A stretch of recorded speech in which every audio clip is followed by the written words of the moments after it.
నమస్కారం SRK city news కు స్వాగతం. ముందుగా ముఖ్యాంశాలు.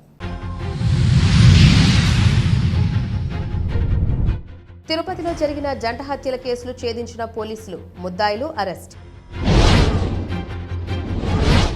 సుగాలే ప్రీతి మర్డర్ కేసును ప్రపంచానికి తెలియజేసింది పవన్ కళ్యాణ్, జనసేన నేత కిరణ్ రాయల్.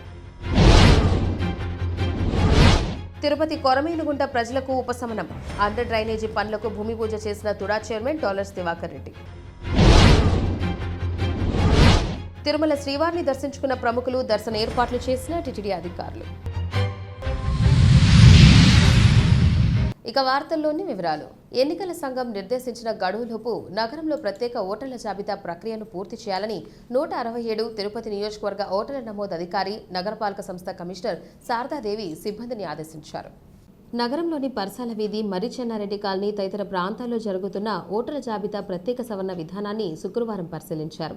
ఈ సందర్భంగా ఆమె మాట్లాడుతూ, నగరంలోని అన్ని పోలింగ్ కేంద్రాల వారీగా ఇచ్చిన అన్ని ఎన్యూమరేషన్ ఫారాల్లో పొరపాట్లు లేకుండా స్వయంగా పరిశీలించి స్వీకరించాలని తెలిపారు. ఈ ప్రత్యేక ఓటర్ల జాబితా సవరణ ప్రక్రియ యొక్క ప్రాధాన్యతను వివరించాలని తెలిపారు. సీనియర్ సిటిజన్లు స్వయంగా వచ్చి తమ ఎన్యూమరేషన్ ఫారాలను ఇస్తున్నారని తెలిపారు.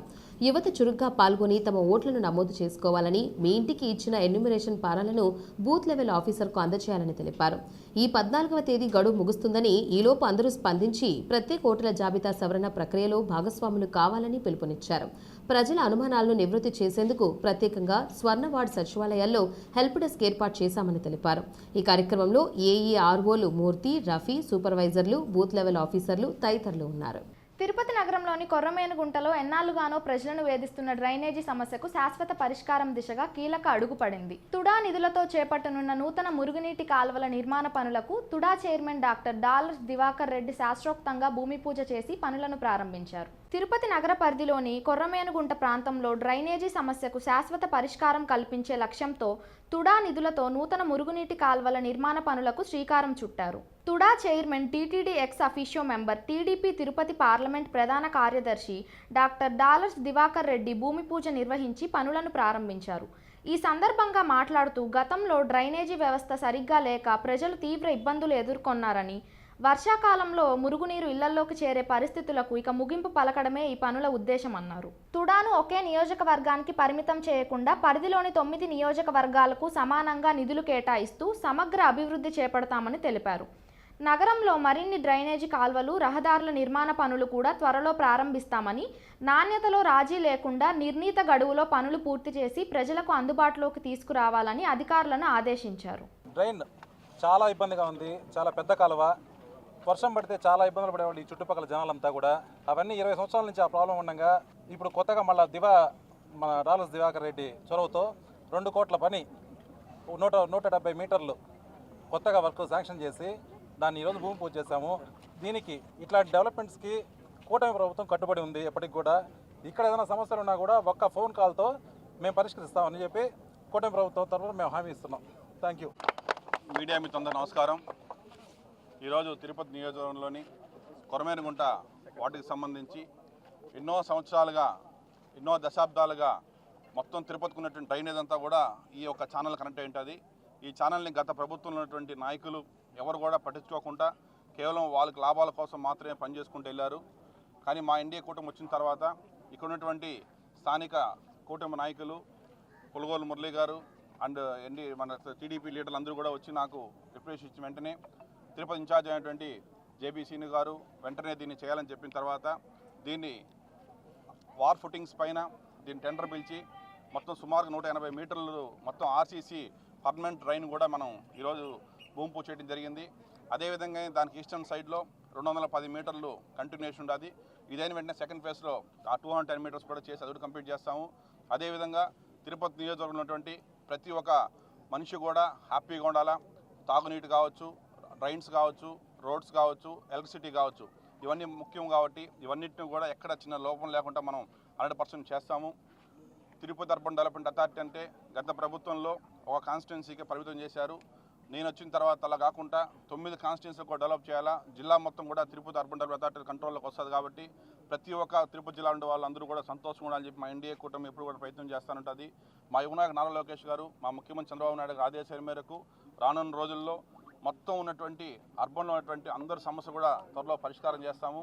డ్రైన్స్ అనేవి కంప్లీట్ చేస్తాము. ఈరోజు ఇక్కడికి వచ్చిన తర్వాత స్థానికులు కొన్ని మాకు అర్జీలు ఇవ్వడం జరిగింది. ఒక 30 ఫీట్ రోడ్ కనెక్టింగ్ ఒకటి, ఇంకో డ్రైనేజ్ కనెక్షన్ ఒకటి, ఇదే కొరమేగుంట రోడ్డు ఒకటి, అవి కూడా త్వరలో కూడా పరిష్కారం చేస్తామని చెప్పి మీడియా ముందు అందరికీ మనస్ఫూర్తిగా మాటిస్తూ ఈ అవకాశం ప్రతి ఒక్కరికి కుటుంబం పేరు ధన్యవాదాలు చెప్తున్నాను. Thank you very much. Tirumala శ్రీవారి బ్రేక్ దర్శనం, తోమాల సేవలు ఇప్పిస్తానంటూ భక్తుల నుంచి డబ్బులు వసూలు చేసి మోసానికి పాల్పడుతున్న అరుణ్ కుమార్ అనే వ్యక్తి తన బ్యాంక్ ఖాతా ద్వారా పలువురు భక్తుల నుంచి నగదు తీసుకుని అనంతరం వారిని మోసం చేశాడని ఆంధ్రప్రదేశ్ హైకోర్టు అడ్వకేట్ వెంకటేశ్వర్లు ఆరోపించారు. ఇలాంటి మోసగాళ్ల మాటలు నమ్మి భక్తులు డబ్బులు చెల్లించి మోసపోవద్దని ఆయన హెచ్చరించారు. తిరుపతి ప్రెస్ క్లబ్లో మీడియా సమావేశంలో ఈ వివరాలను వెల్లడించారు.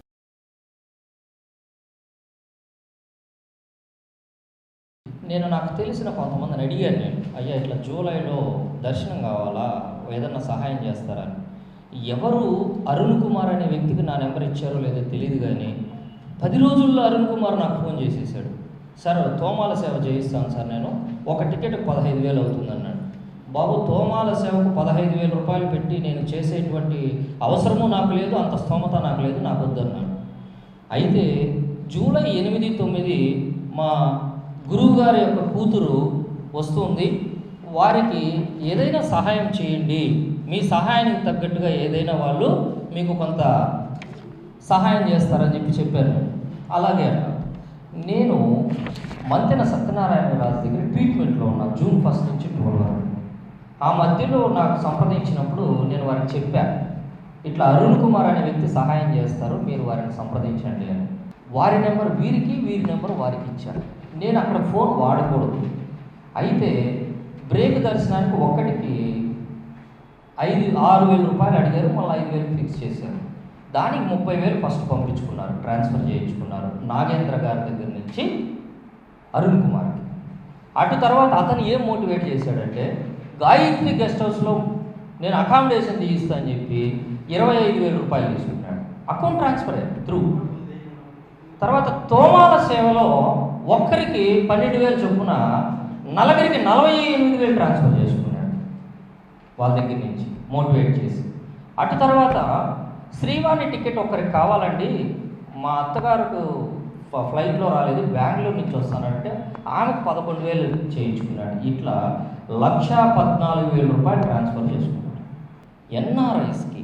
ఇప్పుడు ఇంకొక గమ్మత్తు ఏంటంటే, నేను శ్వేతాలో faculty member Sri Venkateswara employees training అకాడమీలో.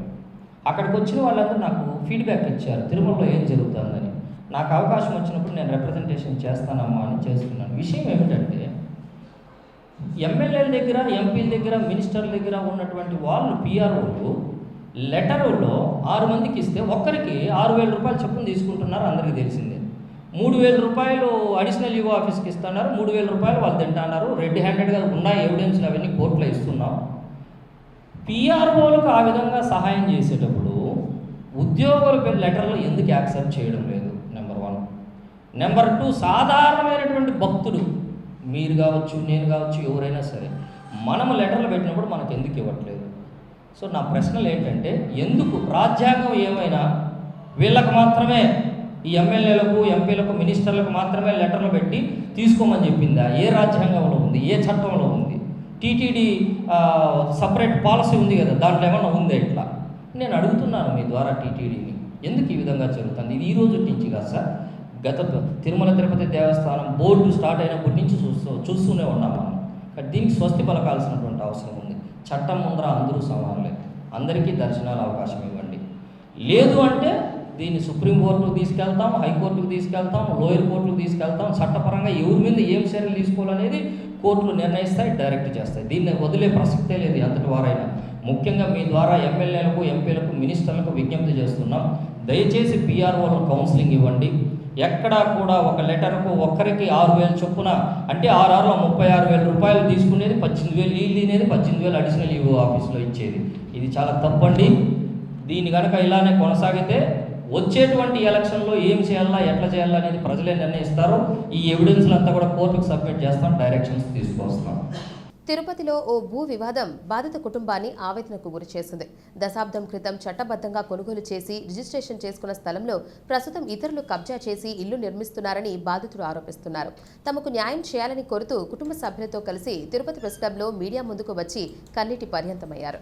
తిరుపతి నగరంలోని కాటన్ మిల్ పరిధి కొంక చెన్నాయిగుంటలో ఈశ్వర్రెడ్డి అనే వ్యక్తి నుంచి దాదాపు 10 ఏళ్ల క్రితం 10 లక్షలకు ఓ ప్లాట్ కొనుగోలు చేసి రిజిస్ట్రేషన్ కూడా పూర్తి చేసుకున్నట్లు నగర నియోజకవర్గంలోని విజయపురానికి చెందిన బాధితుడు బాబు తెలిపారు.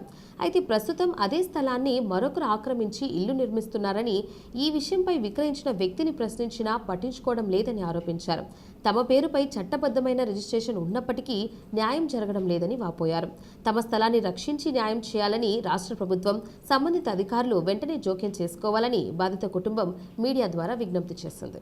ఒక దేవుడి పాదాల దగ్గర పసుపు కుంకుమ పెట్టి, పసుపు వస్తే మనం ఎటు తీసుకుందాం అప్లైగుంట, కుంకుమ వస్తే తిరుపతిలోకి తీసుకుందాం అనేసి మేము అప్పుడు ఆ టైంలో మ్యారేజ్ అయ్యి 12వ రోజుకి 24వ తారీఖు మ్యారేజ్ అయ్యి 12వ తారీఖు 24 జాగా కొనడం జరిగింది. ఆ జాగా మనకు వచ్చి కుంకుమ వచ్చింది కాబట్టి మనం ఈడ తిరుపతిలో కొనడం జరిగింది. మనం అనుకునేది తిరుపతి, అనుకునేది కుంకుమ వస్తే తిరుపతి కొనుక్కుందాం అనుకున్నాం. పసుపు వస్తే మనం అప్లైగుంటలో కొనుక్కుందాం, మనం బడ్జెట్ లేదు కదా, మ్యారేజ్ కొత్తగా అయిందనేసి 27,000 బంగారం అమ్మేయడం జరిగింది. అమ్మి ఆ టైంలో నేను కూలి పని నాలుగు పని చేసి 3 కంతులుగా డబ్బులు కట్టి ఆ జాగా కనుక్కోవడం జరిగింది. అది ఇప్పుడు ఏమంటే వెంకట సుబ్బయ్య అనే వ్యక్తి, ఆయన కండక్టర్, ఆర్టీసీ బస్ కండక్టర్, ఆయన పిగ్లేరికి సంబంధపడిన ఆయన ఈరోజు వచ్చి ఇది నాది అనేలా డీకేటీ ఒకటి పత్రాలు పెట్టుకొని నా జాగాలో కబ్జా చేస్తున్నాడు. అంటే ఈరోజు గోడ వరకు ఎక్కించేసాడు, స్లాబ్ వేయడం బాకీ. నేను అలిబి స్టేషన్ వెనకాల చాలాసార్లు తిరిగా, కానీ నాకు న్యాయం జరగల. 3 నెలలు కంటిన్యూగా పొద్దున్న 8 గంటలకు రావడం, నైట్ 10 గంటలకు ఇంటికి వెళ్ళడం, 3 నెలలు కంటిన్యూగా తిరిగినా కానీ నాకు న్యాయం జరగల. ఆ తర్వాత సీఏ గారు వాళ్ళతో వెనకాల పడినా వాళ్ళు సమాధానం చెప్పలా. ఇతనికి ఏదో రాజకీయ పరంగా ఇతనికి చెప్పేసారు, నువ్వు కట్టుకో, నువ్వు స్టార్ట్ చేసుకొని. అంటే నాది ఒరిజినల్ డాక్యుమెంట్, నేను యాడికి వెళ్ళాలి, ఎవరి కాళ్ళ మీద నేను పడాలా, నాకు ఎవరు న్యాయం చెప్తారు? అదేవిధంగా అతను దాదాగిరి తరపునే వచ్చి పని స్టార్ట్ చేయడం జరిగింది. ఇది నాకు ఇచ్చిన వ్యక్తి వచ్చి ఈశ్వర్ రెడ్డి భార్య మీద ఉన్న ల్యాండ్. ఇది 20 అడుగులు ఎడల్పు, పొడుగు 48 అడుగులు. ఈరోజు ఏమంటారు, నాకు సంబంధం లేదు, దానికి మాకు సంబంధం లేదు, మేము అప్పుడు ఇచ్చేసినాం, అయిపోయింది అన్నారు. అలిబి స్టేషన్లో సుబ్బయ్య అతని మీద కంప్లైంట్ పెట్టమంటే కంప్లైంట్ రాయండి సార్ అంటే అతని మీద పెట్టడం లేదు. కారణం ఏమీ తెలియదు. నువ్వు కంప్లైంట్ పెట్టాలంటే ఈశ్వర్ రెడ్డి మీద పెట్టు, వాళ్ళ భార్య మీద పెట్టు అన్నారు. నేను వాళ్ళ మీద పెట్టా. ఇతను జబర్దస్త్గా నా జాగాలో కడుతున్నాడు, అయినా కానీ ఇతను నాకు న్యాయం చేయడం లేదు. ఈశ్వర్ రెడ్డి సర్వే 1-2 సార్లు సర్వే ఎత్తాము, అయినా కూడా డిఎస్పీ దగ్గరికి పోతే మళ్ళీ ఒకసారి సర్వే ఎత్తాలి, 10 రోజులు టైం ఇస్తాము అనేసి పని నిలబెట్టినారు. 10 రోజులు పైన అయిపోయింది, సర్వే ఆయన కూడా రాలేదు. మళ్ళీ వచ్చినాడు, రేపటికి రిజల్ట్ వస్తుందంట. రేపటికి వరకు ఆగలేదు. ఆయన ఫోన్ చేస్తే నలబెట్టిపోతుంది, నేను కట్టేవాళ్ళ అనేసి కమ్మిలు కట్టేస్తున్నాడు. సర్వే రోజు పిలిచినారు సార్, వెంకట సుబ్బయ్య రాలేదు. కారణం ఎవరంటే అతనికి నాకు టైం దొరకలేదు, నేను రాలేనన్నాడు. ఆ రోజు టైం లేట్ అయింది. మళ్ళీ మన ఆయనకి వచ్చి హైకోర్టు వెనకాల మళ్ళీ వచ్చి విజయవాడ ఇటు తిరగడం టైమింగ్ ఎక్కువ యూజ్ చేసుకున్నాడు. ఎవరో దాదాగిరి తరఫున తొడకాసా సార్, పలానా వాళ్ళు మనకు తెలియదు, వాళ్ళ పేర్లు తెలియదు. దాదాగిరి తరఫున అయితే వస్తారు అతనితో పాటు, అది మనకి తెలుసు సార్. వాళ్ళ వాళ్ళే నాకు ఫోన్ చేసి కూడా బెదిరించి ఉన్నారు, బాబు ఇది నీది కాదు, నీది ఎట్లా వస్తుంది, మాదేది, మేము కొనుక్కున్నాము సార్. నేను అదే అన్నా, మీరు కొనుక్కున్నారు ఓకే, సర్వే చేసుకోండి, మీది ఎక్కడైతే ఉండదు, నా ల్యాండ్లో ఉండదు, మీరు ఎత్తుకోండి. నా జాగా అనుకుంటున్నాను కదా, సర్వే పక్కన అది వస్తుంది కదా, మీకు ఏడాదికి అయితే డీకేటీ వస్తుంది, మీరు ఎత్తుకోండి. డీకేటీ మనిషి ఈరోజు నా మీద కంప్లైంట్ పెట్టినాడు సార్. సుగాలి ప్రీతి 2017లో మర్డర్ కావించబడితే ఊర్లో పక్కిళ్ళు ఎదురిల్లు తప్పితే ఎవరికీ తెలియదని, అప్పుడున్న ప్రభుత్వం నాయకులు ఎవరు పట్టించుకోకపోతే 2020 సంవత్సరంలో పవన్ కళ్యాణ్ ధర్నా చేస్తే సుగాలి ప్రీతి మర్డర్ ఇష్యూ ప్రపంచమంతా తెలిసిందని తిరుపతి జనసేన పార్టీ ఇన్ఛార్జ్ కిరణ్ రాయల్ అన్నారు. శుక్రవారం తిరుపతి ప్రెస్ క్లబ్లో జరిగిన విలేకరుల సమావేశంలో వారు మాట్లాడారు. సుగాలి ప్రీతి మర్డర్ జరిగిన తర్వాత ఆ అమ్మాయిని మర్డర్ చేసింది, ఆ కేసులు ఎఫ్ఐఆర్లో ఉండింది, ఎఫ్ఐఆర్లో కేసులు ఉండేది కాపులంట. అతను నిందితుడు కాపులని చెప్పినాడు. ఎంత హాస్యాస్పదం అంటే, జరిగింది ఎక్కడ, కట్టమంచి రామలింగారెడ్డి అని ఒక స్కూల్లో జరిగింది. ఆ స్కూల్ చైర్మన్ ఎవరు, జనార్దన్ రెడ్డి, వాళ్ళ కొడుకు హర్షవర్ధన్ రెడ్డి. ఆ రోజు ఎఫ్ఐఆర్ ఎవరు పేర్లు కట్టినారు, మీకు కాపీ ఇస్తాను, నా దగ్గర ఉంది, ప్రింట్ ఇస్తున్నాను అందరికి. ఎఫ్ఐఆర్లో కట్టిన పేర్లేది, జనార్దన్ రెడ్డి, అయా సిల్లిపుట్ రెడ్డి, పేరును రెడ్డి, హర్షవర్ధన్ రెడ్డి, వినండి, ఆయన దానికి ఏమన్నాడు తెలుసా, దాంట్లో కాపు అని పెట్టారంట. నాకైతే ఎఫ్ఐఆర్లో ఎక్కడ కూడా క్యాస్ట్ దీంట్లో మెన్షన్ చేయలేదు. రెడ్డి అని పెట్టినాక ఇంకా కాపు ఎందుకు పెడతారులే, రెడ్డి అనుకుంటారు అందరూ. ఇక్కడ ఒక విషయం చెప్పాలి, ఒకవేళ నీ భాషగా వస్తా, సిల్లిపుట్ లాయర్ల భాషగా వస్తాం మనం. ఒకవేళ కాపు అని పెట్టాల్సి వస్తే మీకు ఒక విషయం తెలుసా, రాయలసీమలో రెడ్లు కాపు అంటారు. మనకు కూడా తెలుసు. ఇప్పుడు తిరుపతిలో మన కాపు వీధి ఉంది, చిన్న కాపు వీధి, పెద్ద కాపు వీధి, సొంత కాపు వీధి. మొత్తం ఎవరు చెప్పన్నా అంత రెడ్లే ఉంటారు. మేము కాపు వీధి అనుకుంటే మొత్తం బొల్జోలు ఓట్లు వేస్తాం అనుకున్నాం. మేమంతా అడిగిపోతే అంత వైసీపీ ఓట్లు పడినాయి. ఏరా అంటే కాపు, రాయలసీమలో కాపుల్ని రెడ్లు అంటారు, రెడ్లని కాపు అంటారు. ఇది కామన్. అంతెందుకు విజయసాయి రెడ్డి ఉన్నాడు, ఆయన సర్టిఫికెట్ చూడండి కాపునే ఉంటుంది. అంతెందుకు వైసీపీ అధినేత వాళ్ళ స్పోక్స్ పర్సన్ ఒక ఇంటర్వ్యూలో చెప్పాడు, టైంలో వెతకడానికి చూస్తున్నా. ఆ ఇంటర్వ్యూలో కూడా మా జగన్మోహన్ రెడ్డి సర్టిఫికెట్లో కాపనే ఉంటుంది, కాపులకు ఆత్మీయుడు మా జగన్మోహన్ రెడ్డి అన్నాడు. ఎలా చూడండి ఇవన్నీ. నిన్న ఈ సిల్లిపుట్టు ఈ ఆఫ్ కోర్టు అడ్వకేట్ మాట్లాడుతూ కాపులని పేరు ఉండడం వల్ల పవన్ కళ్యాణ్ వెనకేసుకొస్తానంట. ఒరే నాయనా, ఇది ఎఫ్ఐఆర్, నీ ఎవరు అడ్వకేట్ చేశాడో మా కర్మ. మా రాష్ట్రానికి నీలాంటివి ఒక జోకర్లంతా అడ్వకేట్లు అయిపోయారని బాధేస్తుంది. ఎఫ్ఐఆర్లో ఎక్కడ కూడా సరే క్యాస్ట్ ఉందో చూడండి. సిల్లిపుట్ ఆఫ్ కోర్ట్ అడుగుతున్నాము, ఎఫ్ఐఆర్లో ఎక్కడైనా క్యాస్ట్ ఉందా? కె జనార్దన్ రెడ్డి, కె హర్షవర్ధన్ రెడ్డి అనేసారు. ఇక్కడ సుగాలి ప్రీతి వాళ్ళ క్యాస్ట్ సుగాలి లంబాడిస్ అనేసారు. ఎలా మళ్ళీ మీరు కాపు అంటారు దీన్ని? చూసారా ఎంత టార్గెట్ చేసి మాట్లాడుతున్నారు ఈ వర్గం. ఒకడైతే జైలుకు పోయినాడు, ఇంకొక ఉన్నాడు, ఒక డిప్యూటీ సీఎం లోపల ఉన్నాడు, ఇంకొక కాబోయే డిప్యూటీ సీఎం, బ్రహ్మల డిప్యూటీ సీఎం, కళలో డిప్యూటీ సీఎం అందరూ. కళల డిప్యూటీ సీఎం ఒక ఆయన బయట ఉన్నాడు. ఎవరైతే ఈ అడ్వకేట్ శ్రావణ్ కుమార్ ఉన్నాడో ఇతను మీద అన్ని రకాల విచారణ చేయాల్సిన అవసరం ప్రభుత్వానికి ఉంది. ఇతను చాలా చాలా చాలా చాలా ఇంటెలిజెంట్ అనుకుంటున్నాడు. ఇంటెలిజెంట్ అయితే కులం ఏ పేరుతో ఏ సర్టిఫికేట్ వస్తే కూడా తెలియనంత అమాయకత్వం ఇంటెలిజెంట్ ఇతను. మీకు నమ్మకం లేకపోతే విజయసాయి రెడ్డి గారికి ఫోన్ చేసి సర్టిఫికేట్ తెప్పించుకోండి. ఎందుకు మీ పార్ట్నర్ జగన్మోహన్ రెడ్డి గారు కూడా కాపు సర్టిఫికేట్ తెప్పించుకొని చూడండి. అంతెందుకు మా రాయలసీమ రండి, కడప రండి, అనంతపురం రండి, కర్నూలు రండి, కాపు వీధుల్లోకి వెళ్ళండి. కాపులంటే ఎవరి వీధి కనుక్కోండి. కాపులంటే రెడ్లు. ఆ విషయం తెలుసుకొని దయచేసి పవన్ కళ్యాణ్ గారి మళ్ళా దీన్ని పవన్ కళ్యాణ్ గారు చుట్టూ తీసుకురావాలని ప్రయత్నిస్తే మాత్రం సిల్లిపుట్ కొన్ని మేము మాట్లాడకూడదు, కొంతవరకే అని మేము ఆలోచిస్తున్నాం. ఎగ్జాంపుల్ చూసావు, ఒకడు ఏడున్నాడో మీరు ఏదో పొడుస్తారని చెప్పి నిన్ను నమ్మి వాడు రోడ్లు వచ్చి సొక్క ఇప్పి తిరిగినాడు. నిన్ను నమ్మి నువ్వు అని లోపల పంపించేస్తావు. నువ్వు వాదిస్తే బెయిల్ వస్తే రావని మాకు తెలుసు. ఇలా నీ పరిస్థితి, నువ్వు లోపల పోయినావు అనుకో ఎవరు పట్టించుకోడు. ఈ విషయాన్ని తెలుసుకోవాల్సిందిగా ఈ ప్రెస్ మీట్ ద్వారా తెలియజేస్తున్నాం. 2 రోజుల క్రితం తిరుపతి పద్మావతి కళ్యాణ మండపం సమీపంలో జరిగిన జంట హత్యల కేసును తిరుపతి ఈస్ట్ పోలీసులు ఛేదించారు.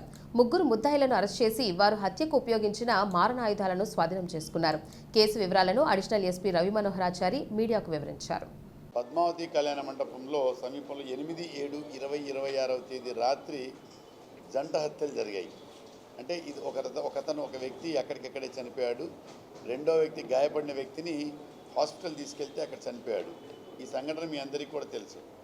దీని బ్యాక్డ్రాప్ ఏమంటే, ఇప్పుడు ఈ కేసులో ఉన్నటువంటి రెండవ ముద్ద ఎవరైతే సునీల్ ఉన్నాడో, నైనార్ సునీల్ అని, వీళ్ళందరిది కూడా ఏర్పేడు మండలం జంగాలపల్లి గ్రామం. యాక్చువల్గా ఈ సునీల్ యొక్క వైఫ్కి మధ్యలో కొంత కుటుంబ వివాదాలు ఉన్నాయి చాలా కాలంగా. 2021లో ఎప్పుడో పెళ్లి చేసుకున్నారు. ఆ తర్వాత 1 year 2 years కలిసి ఉన్నారు. ఆ తర్వాత విభేదాలు వచ్చాయి, విడిపోయారు. ఒక 1.5 సంవత్సరం నుంచి కంప్లీట్గా సపరేషన్ అయిపోయారు. దాంట్లో వాళ్ళ మధ్యలో ఎప్పుడు దాదాపు 2-3 కేసులు కూడా ఉన్నాయి నాకు తెలిసి, ఎక్కడ ఏర్పేడు పోలీస్ స్టేషన్ పరిధిలో. దీనికి సంబంధించి ఇప్పుడు ఇందులో ఎవరైతే ఒక డిసీజ్ ఉన్నాడో మునిరత్నం అని, ఆ మునిరత్నం అనే అతను ఈ భార్యాభర్తల మధ్యలో పెద్ద మనిషి. అంటే వీళ్లకు పంచాయతీ చేసి ఏదో సెటిల్ చేద్దామనేటువంటి వ్యక్తి. అయితే వీళ్ళు ఆ రోజు రాత్రి ఆ పెళ్లి కూడా, ఆ కళ్యాణ మండపంలో జరిగే పెళ్లి కూడా ఏర్పేట మండలం వాళ్ళదే. పెళ్లి కూడా జంగాలపల్లి వాళ్ళదే ఆ పెళ్లి కూడా. సో ఆ పెళ్లికి ఈ కంప్లైంట్ ఎవరైతే ముద్దాయిలు వచ్చారు, అదేవిధంగా ఈ డిసీజ్ వచ్చారు. అయితే అక్కడ ఆ భార్యాభర్తల వివాదానికి సంబంధించి మాట పెరిగింది. క్వశ్చన్ చేస్తే ఆ మాట పెరగడం వల్ల ఆ కత్తి తీసుకొని నరకడం జరిగింది. అది మీకు ఆ తర్వాత మీకు సబ్సిక్వెంట్గా మొత్తం డీటెయిల్స్ మీకు తెలుసు. సో దాంట్లో ఈ ముద్దాయిల్ని ఈరోజు సాయంత్రం 4 గంటల ప్రాంతంలో ముగ్గురు ముద్దాయిలను అరెస్ట్ చేయడం జరిగింది. వారిని ఇప్పుడు రిమాండ్ కూడా పంపడం జరుగుతుంది కోర్టుకి. ఇది క్లుప్తంగా. అంటే ముందస్తు ప్లాన్ అని కాదు, కానీ వాడికి పెట్టుకునే అలవాటు ఉందేమో తెలియదు. బట్ కత్తి దొరికింది, వేసేసారు. దీంట్లో పంచాయతీలు కూడా జరిగాయి. ఆ పంచాయతీలు జరిగే క్రమంలో ఈ జంగాల ఎవరైతే ఈ ముద్దాయిలు ఉన్నారో వీళ్ళని వాళ్ళ ఊర్లో తిరుపతి వాళ్ళు పోయి కొట్టడం జరిగింది. ఈ చనిపోయిన వ్యక్తి ఈ మునిరత్నము తర్వాత ఇంకా కొంతమంది పోయి వాళ్ళ ఊర్లోనే కొట్టడం జరిగింది. సునీల్ని, వాళ్ళ ఫాదర్ వాసుని, వాళ్ళకి సంబంధించిన కేసులు ఏర్పేట పోలీసులు ఉన్నాయి. చెప్పాను కదా, వాళ్ళ మధ్యలో గొడవలు. ఆ కొట్టినప్పుడు జరిగింది ఏంటి అంటే వీళ్ళతో ఫర్దర్ థ్రెట్ ఉంటుందనే ఉద్దేశంతో కంప్లీట్గా 10 నెలల క్రిందట ఊరు వదిలిపెట్టేశారు. జంగాలపల్లి నుంచి తండ్రి కొడుకులు ఇద్దరు ఊరు వదిలిపెట్టేసి వీళ్ళ ఇంట్లో కూడా వీళ్ళ అత్త సునీల్ వాళ్ళ అత్త సంపూర్ణమ్మ వాళ్ళ కూతురు వాళ్ళ ఇంట్లో ఉన్నారు. వీళ్ళు భూములు ఇల్లు 2 వదిలిపెట్టేసి 10 నెలల కాలం నుంచి బయట జీడి నెల్లూరులో ఉంటున్నారు. ఎవరెవరు? ఈ వాసు, తర్వాత సునీల్, ఇంకొక అబ్బాయి ఉపేంద్ర అనే అబ్బాయి బెంగళూరులో జాబ్ చేస్తున్నాడు. ఆ ఊరు వదిలిపెట్టినప్పుడు ఇప్పుడు ఎవరైతే మ్యారేజ్ జరుగుతుందో జంగాలపల్లి వాళ్ళు ఊర్లో ఎవరు వీళ్ళకి సపోర్ట్ చేయనందువల్ల ఊరు వదిలిపెట్టారు. ఈ ఒక్క ఫ్యామిలీ మాత్రం వీళ్ళకి కొద్దిగా సింపతి చూపించింది. ఇప్పుడు మ్యారేజ్ జరుగుతున్న ఫ్యామిలీ మాత్రం అందుకు ఆ వివాహానికి వీళ్ళు తప్పనిసరి పరిస్థితుల్లో రావాల్సి వచ్చింది. వాళ్ళు ఇంకా మీరు కత్తి ఎందుకు పెట్టుకున్నారు ప్రీ ప్లాన్ అంటే ఇప్పుడు 10 నెలల నుంచి ఇట్లా థ్రెట్ ఉంది. అందులో జరిగేది పెళ్ళి తిరుపతిలోనే కాబట్టి వాళ్ళు థ్రెట్ యాంటిసిపేట్ చేసి మీరు అనుకున్నట్లు కత్తి తెచ్చుకొని ఉండొచ్చు. చంపాలనే ఉద్దేశం వాళ్ళకి లేదు. వాళ్ళు ఏదైనా జరుగుతుందనే ఉద్దేశంతో కత్తి తెచ్చుకొని ఉండొచ్చు. వాళ్ళ దగ్గర కత్తి అయితే ముద్దాయిల దగ్గరే మనకు దొరికింది.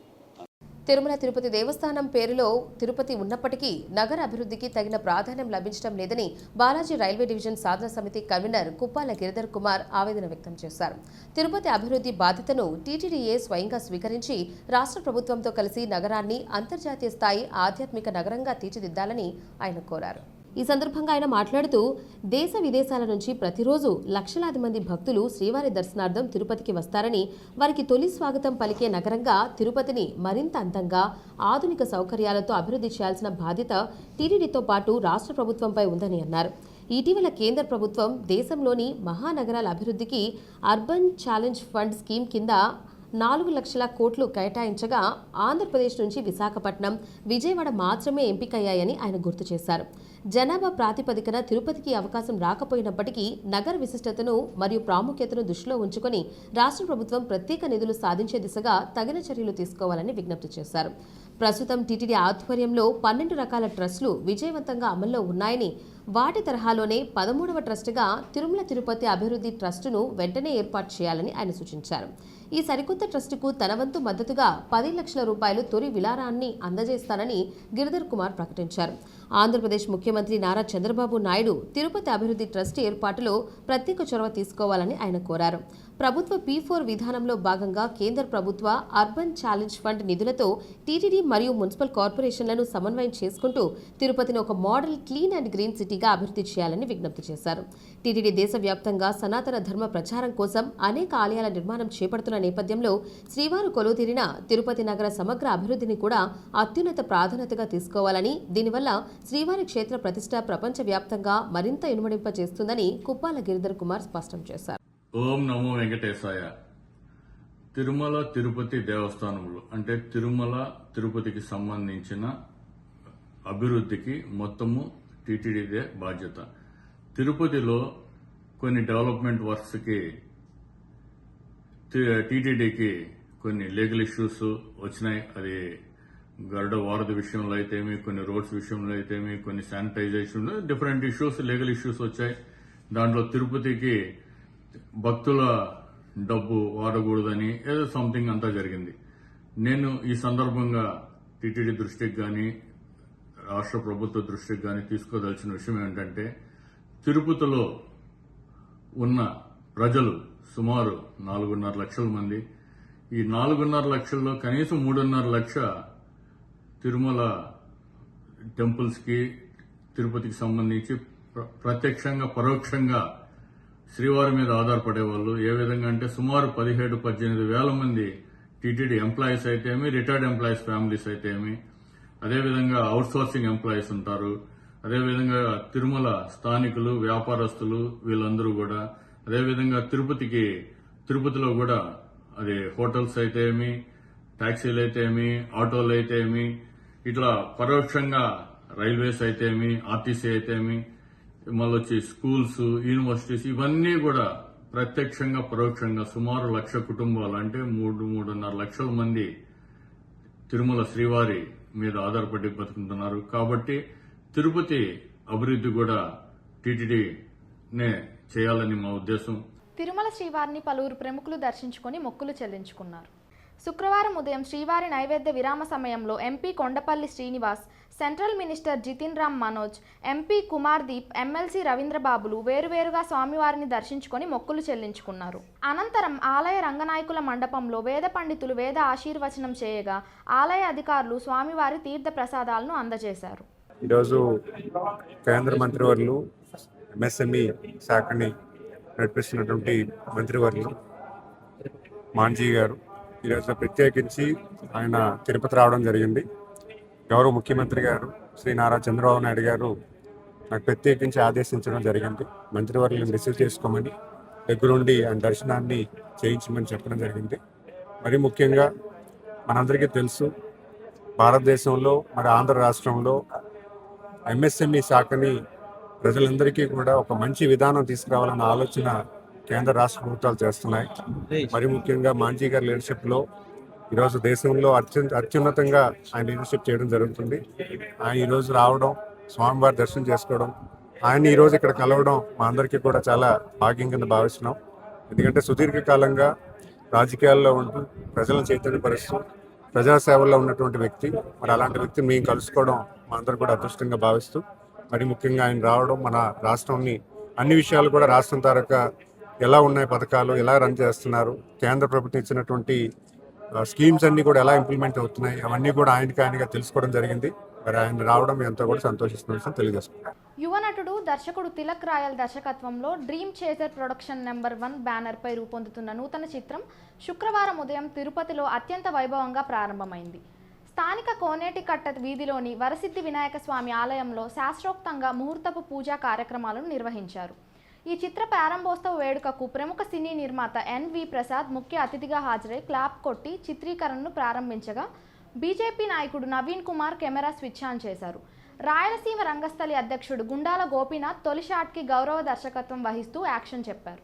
తిరుపతి పవిత్ర పుణ్యక్షేత్రంలో అభిమన్యు సినిమాని ఈరోజు ప్రారంభించడం జరిగింది. నటీనటులు తిలక్, లక్ష్మీదేవిని మనస్ఫూర్తిగా అభినందనలు తెలియజేసుకుంటున్నా. తెలుగు చిత్ర పరిశ్రమ అంటేనే తల్లి లాంటిది. ఎందుకంటే అన్ని వర్గాల ప్రజలను ఆకట్టుకుంటుంది. ఈరోజు పెద్ద సినిమాలు, పెద్ద హీరోలు, వాళ్ళ రెమ్యూనరేషన్ కానీ పబ్లిసిటీ కానీ చాలా భారీగా ఉంటాయి. కానీ చిన్న సినిమాలను కూడా ప్రతి ఒక్కరు కూడా ఆదరించాలని చెప్పని నేను విజ్ఞప్తి చేస్తున్నాను. ఎందుకంటే మట్టిలో మాణిక్యాలు, ఎవరి టాలెంట్ ఎప్పుడు బయటపడుతుందో అనేది భగవంతుడి అనుగ్రహం ఉంటే అది ఎవరు ఊహించలేరు. ఈరోజు మనం పెద్ద పెద్ద సినీ హీరోల్ని ఈరోజు టాలీవుడ్లో కానీ, హాలీవుడ్లో కానీ, బాలీవుడ్లో కానీ చూస్తున్నాం. వాళ్ళంతా కూడా చిన్న స్థాయి నుంచి ఒక్కొక్క అడుగు అంచెలంచెలుగా ఎదుగుతూ ఈరోజు అగ్ర హీరోలుగా, అగ్ర హీరోయిన్లుగా ఈరోజు ఎంతో పేరు ప్రఖ్యాతులు తీసుకొస్తున్నారు. ప్రతి సినిమాకి ప్రతి ఒక్కరు కూడా గుర్తుంచుకోవాల్సిన ఒక విషయం ఉందండి. తిరుమల శ్రీవారి దర్శనానికి సినిమా ప్రారంభానికి ముందు వస్తారు. అది విజయవంతమైన తర్వాత కానీ ఈరోజు దర్శకులు కానీ, హీరోలు కానీ, హీరోయిన్లు కానీ వచ్చి స్వామివారి ఆశీస్సులు పొందుతున్నారు. అలాంటిది ఈరోజు సాక్షాత్తు తిరుమల శ్రీవారి పాదాల చెంత జన్మించినటువంటి స్థానికులు ఈరోజు తిలక్ కానీ, లక్ష్మి కానీ మరింత ఉన్నత శిఖరాలను అధిరోహించాలని చెప్పని, వీళ్ళు చేసే ఈ ప్రయత్నం విజయవంతం కావాలని చెప్పని, అభిమన్యు చిత్రాన్ని ఆ విఘ్నేశ్వరుని అనుగ్రహంతో ఎటువంటి విఘ్నాలు కలగకుండా విజయవంతంగా అందరూ ఆదరించాలని చెప్పని నేను మనస్ఫూర్తిగా కోరుకుంటున్నాను. ఎందుకంటే ఈ పరిశ్రమలో చిన్న చిత్రాలకి మౌత్ పబ్లిసిటీ, అదేవిధంగా సోషల్ మీడియా అనేది చాలా ఇంపార్టెంట్ అండి. ఎందుకంటే పెద్ద సినిమాలకి పబ్లిసిటీ కోసం కోట్లు ఖర్చు పెడతారు. కానీ ఒక మంచి ఆలోచనతో సందేశాత్మకమైనటువంటి ఈరోజు కుటుంబ నేపథ్యం కలిగినటువంటి చిత్రాలు తీస్తున్నటువంటి, అందులో నటిస్తున్నటువంటి తిలక్, లక్ష్మి గారికి మనస్ఫూర్తిగా మన తిరుపతి ప్రజలే కాకుండా తెలుగు ప్రజలందరూ కూడా ఆశీర్వదించాలని చెప్పని మనస్ఫూర్తిగా కోరుకుంటూ వాళ్ళిద్దరికీ కూడా అభినందన తెలియజేసుకుంటున్నాను. ఓం నమో వెంకటేశాయ. నా సినిమా ప్రారంభానికి వచ్చిన ఎన్వి ప్రసాద్ సార్ గారికి, నవదీప్ సార్కి, మురళీ సార్కి, మా తల్లిదండ్రులకి, నా కుటుంబానికి, మా ఫ్రెండ్స్కి అందరికీ కూడా చాలా చాలా థ్యాంక్స్. అండ్ ముఖ్యంగా డాక్టర్ జిఎస్ ప్రసాద్ సార్ గారికి చాలా చాలా థ్యాంక్స్. ఆయన వలన ఈరోజు ఈ కార్యక్రమం ఇంత ఘనంగా జరుగుతుంది. ఈ అభిమన్యు అనే చిత్రం మీ అందరికీ కూడా సందేశాత్మకంగా అలాగే మంచి ఎమోషన్స్తో మిమ్మల్ని ఆకట్టుకుంటుందని మనస్ఫూర్తిగా కోరుకుంటూ సెలవు తీసుకుంటున్నాను. Thank you so much. Annamayya జిల్లా తంబలపల్లి నియోజకవర్గంలోని బి కొత్తకోట పట్టణ తూర్పు ప్రాథమిక పాఠశాలలో శుక్రవారం ఉద్రిక్త పరిస్థితులు నెలకొన్నాయి. ప్రధానోపాధ్యాయురాలు రాజ్యలక్ష్మి, పాఠశాలలో పనిచేస్తున్న ఉపాధ్యాయులు శివారెడ్డి, నీలేష్లు విద్యార్థులకు సక్రమంగా బోధన చేయడం లేదంటూ డిఈఓ జిల్లా కలెక్టర్కు ఫిర్యాదు చేసినట్లు సమాచారం. ఈ విషయం తెలుసుకున్న విద్యార్థుల తల్లిదండ్రులు పాఠశాల వద్దకు చేరుకొని సంబంధిత ఉపాధ్యాయులు తమ పిల్లలకు బాగా బోధిస్తున్నారని, వ్యక్తిగత విభేదాల కారణంగానే వారిపై ఫిర్యాదు చేయడం సరికాదని ఆవేదన వ్యక్తం చేశారు. ఉపాధ్యాయులను బదిలీ చేయకుండా కొనసాగించాలని డిమాండ్ చేశారు.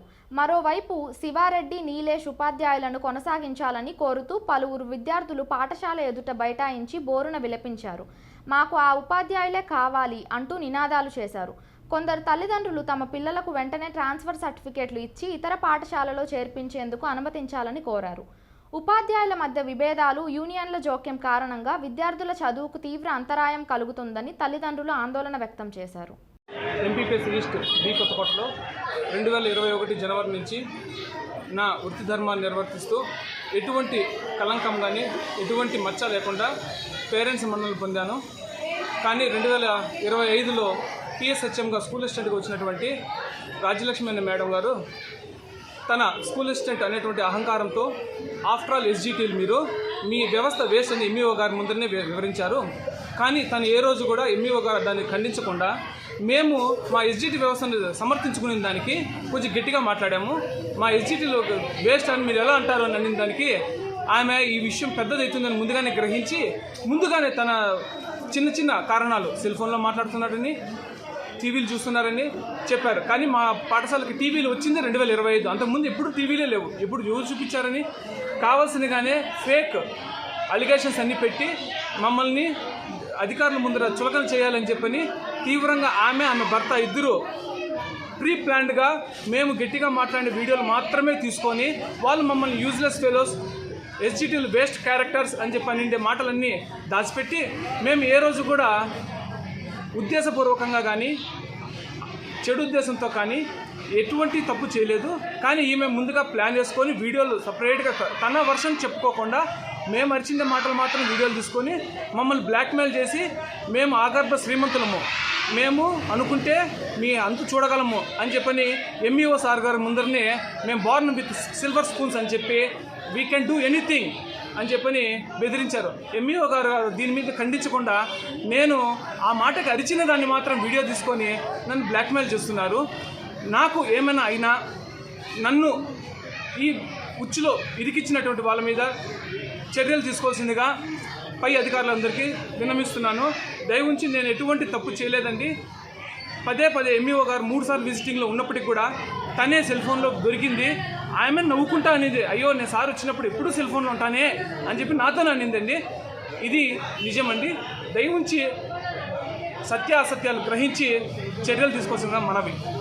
శివారెడ్డి సార్లపై కక్షపూర్వకమైన ఆరోపణలు చేసి వారు సరిగ్గా చదువు చెప్పలేదని దురుద్దేశంతోనే ఇలాంటి పనులన్నీ చేశారని, మా పిల్లల్ని ప్రైవేట్ స్కూళ్ళ నుండి గవర్నమెంట్ స్కూళ్ళకు చేర్పిస్తున్నాం. ఎందుకంటే ఇక్కడ చదువు బాగుంది. నీలేష్ సారు, శివారెడ్డి సార్లు బాగా వాళ్ళు క్రమశిక్షణలో వాళ్ళని తీసుకొస్తున్నారు కాబట్టి బయట ఉన్న ప్రైవేట్ స్కూళ్ళ నుండి మా పిల్లల్ని గవర్నమెంట్ స్కూల్లో చేర్పించాము. కానీ ఇక్కడ కక్షపూరితమైన ఆరోపణలు చేసి బాగా చెప్పే ఉపాధ్యాయులని ఇక్కడ నుండి తొలగించాలని చెప్పి ఆ కక్షపూరితమైన ఆరోపణలు చేస్తున్నారు. ఈ ఆరోపణలన్నీ హెచ్ఎం రాజలక్ష్మి మేడం గారు చేస్తున్నారు.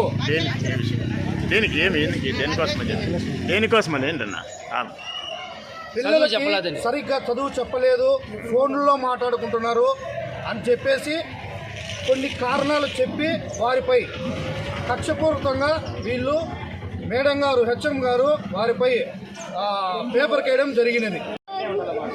సార్ వెళ్ళిపోతాను యా సారు ఎవరు చెప్పింది వెళ్ళిపోతానండి అవునా? మేడం వచ్చి మీకు ఏం చెప్తుంది? అవునా? ఇప్పుడు ఏం ఏడుస్తాండి ఇదేంటి నువ్వు? వార్తలు ముగించే ముందు ముఖ్యాంశాలు మరోసారి. తిరుపతిలో జరిగిన జంట హత్యల కేసులు ఛేదించిన పోలీసులు, ముద్దాయిలు అరెస్ట్. సుగాలే ప్రీతి మర్డర్ కేసును ప్రపంచానికి తెలియజేసింది పవన్ కళ్యాణ్, జనసేన నేత కిరణ్ రాయల్. తిరుపతి కొరమేనుగుంట ప్రజలకు ఉపశమనం, అండర్ డ్రైనేజీ పనులకు భూమి పూజ చేసిన తుడా చైర్మన్ డాలర్స్ దివాకర్ రెడ్డి. తిరుమల శ్రీవారిని దర్శించుకున్న ప్రముఖులు, దర్శన ఏర్పాట్లు చేసిన టీటీడీ అధికారులు. ఈ వార్తలు ఇంతటితో సమాప్తం. నమస్కారం.